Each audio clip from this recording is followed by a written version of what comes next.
안녕하세요. 오늘 여러분과 함께 살펴볼 자료는요.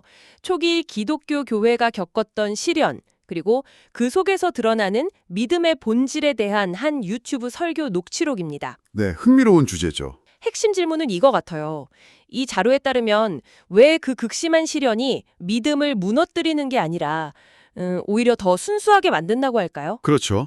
그리고 이게 오늘 우리에게는 어떤 의미가 있을지 그것도 중요하겠고요. 네.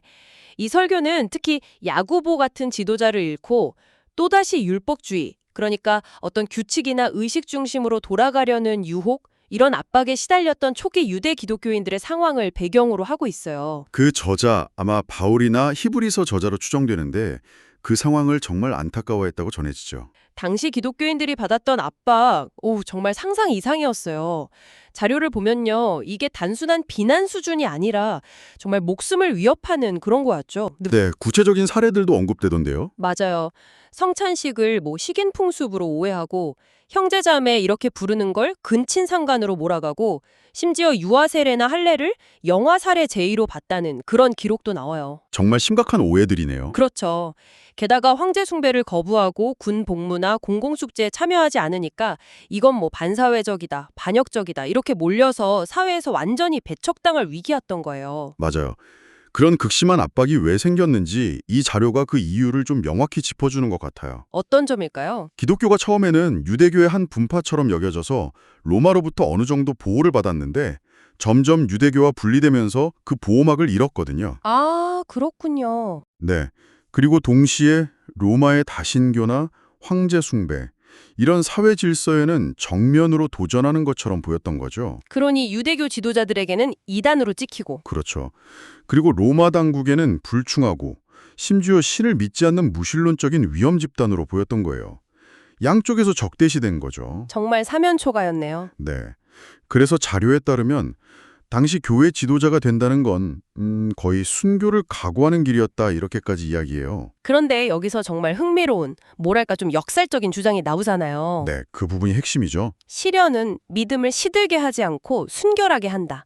이게 이 자료의 핵심 메시지인 것 같아요. 마치 불이 금속에서 불순물을 태워 없애고 순금만 남기듯이 말이죠. 맞아요.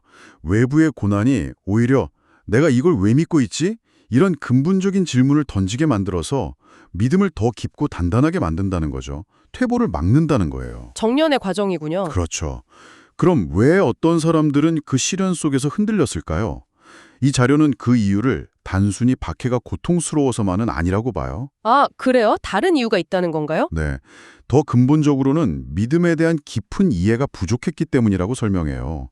설교 표현을 빌리자면 새 언야들 마음에 새기지 못했기 때문이라는 거죠. 아, 마음 깊이 새기지 못했다. 네. 그러니까 믿음이 좀 피상적이거나 그냥 어떤 위안을 주는 종교의식 혹은 겉으로 보이는 웅장한 성전 같은 외적인 것에 머물러 있었기 때문이라는 거예요. 하나님의 사랑과 그 목적에 대한 깊은 이해, 거기에 뿌리내린 진짜 믿음과 이런 피상적인 신앙을 분명하게 대조하고 있는 거죠. 그렇군요. 이런 시련과 정화의 과정이 비단 과거 이야기만은 아니라고 이 자료는 또 현대적인 상황과 연결시키려고 하는데요. 네, 그 부분도 흥미로웠어요. 예를 들어서 호주의 한 목사가 전통적인 결혼관에 대한 글을 SNS에 올렸다가 살해 협박까지 받았다는 사례를 들어요. 이걸 특정 신념을 표현할 때 겪게 되는 현대사회의 압박이나 어떤 적대감, 이걸 보여주는 예시로 사용하는 거죠. 네, 이 부분은 자료의 주장을 전달하는 겁니다. 이런 맥락에서 소위 역체별이라는 개념도 언급하고 있고요. 맞아요. 또 교회 내부적으로도 다른 교회와 막 비교하거나 물질주의에 빠진다거나 혹은 빚내서 건물을 크게 짓는 이런 문제들 있잖아요. 이런 것들도 신앙의 본질에서 멀어지게 만드는 또 다른 형태의 도전 혹은 방해 요소라고 지적하더라고요. 네, 이걸 다시 핵심 주제, 그러니까 시련을 통한 정화와 연결해보면 의미가 더 분명해져요. 어떻게 연결될 수 있을까요? 자료의 주장은 이거예요. 그게 고대의 박해든 현대의 사회적 압력이든 아니면 교회 내부의 문제든 중요한 건 거기에 어떻게 반응하느냐는 거죠. 아, 반응이 중요하다. 네. 그리고 그 반응은 결국 신앙의 깊이에 달려 있다는 거예요. 믿음이 핵심 가르침에 대한 이해와 헌신, 자료 표현대로 말씀의 가치를 따라 사는 것에 깊이 뿌리 내리고 있다면 오히려 그런 도전이 불순물을 태우는 기회가 된다는 거죠. 정화의 기회. 그렇죠. 그렇지 않으면 쉽게 타협하거나 뭐 더 쉬운 길, 피상적인 위안을 찾게 된다는 거고요.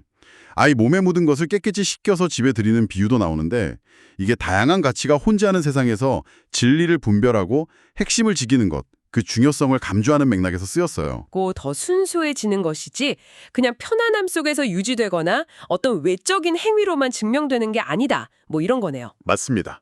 결국 믿는 바에 대한 깊은 이해와 확신이 요구된다는 이야기고요. 그렇죠. 마지막으로 이 자료가 우리 청취자분들께 던지는 질문을 함께 생각해보면 좋을 것 같아요. 어떤 질문일까요? 시련이 믿음의 진정성을 드러낸다고 하잖아요.